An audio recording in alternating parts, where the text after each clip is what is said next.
I wonder, how will we know that the AGI doesn't know or does know something, or will we know that it's just cheating to get there? Like, how do we know? And what is the cost of us not knowing when it's intertwined with so many aspects of our lives? You know, one of the things that I believe we will make progress on is the ability to understand what these systems are doing.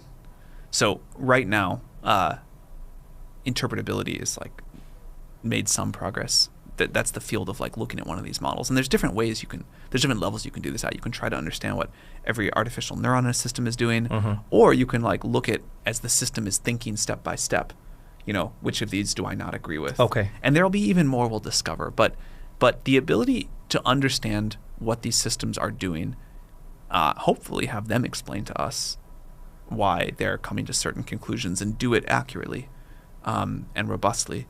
I think we're going to make progress there before I think we're going to truly understand how these systems are capable of doing what they do, and also how our own brains are capable of doing what they do. So I think we will eventually get to understand that. I'm so curious. I'm sure you are too. I am. But it seems to me that we'll have more progress in doing what we know works to make these systems better and better, and having them help us with the interpretability challenges. And also, I think as these systems get smarter, they will just be fooled less often. So a more sophisticated system might not have made that makeup distinction. It may have learned at a deeper level. And I think we see evidence of stuff like that happening. You know, there's two things you actually make me think of when you say not get fooled that easily. One is the safety side, one is the accuracy side.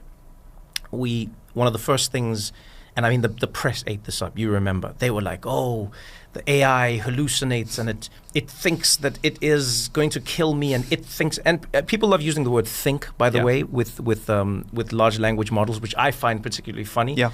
Because I always think like journalists, you know, they should be trying to understand what it's doing before they report it. But they've done, I think, the general public a disservice in using the word think quite a lot. I mean, I have empathy for it. Like, we need to use familiar terms, and we need to anthropomorphize, but I agree with you that it is a disservice. Yeah, because if you're saying it thinks, then people go, well, will it think about killing me? And it's like, no, but it's not thinking.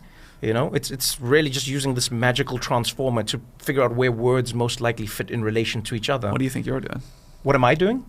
Yeah, that's an interesting one. That's why. And now, this is what I was going to, right? Is the ideas that we put together.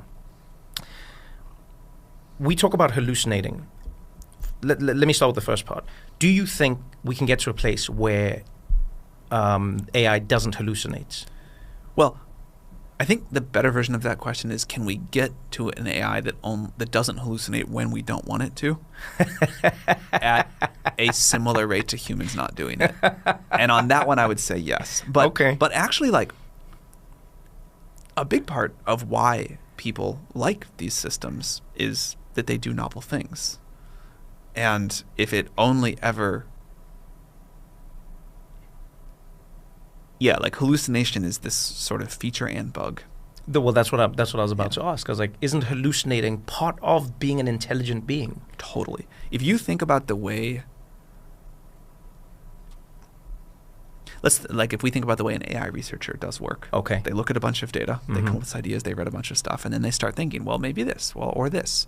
Maybe I should try this experiment, and now I got this data back. So that like didn't quite work. Now I'll come up with this new idea. But this human ability to come up with new hypotheses, new explanations that have never existed before, and most of which are wrong, but then have a process and a feedback loop to go figure out which ones might make sense and then do make sense. That's like a key element of human progress.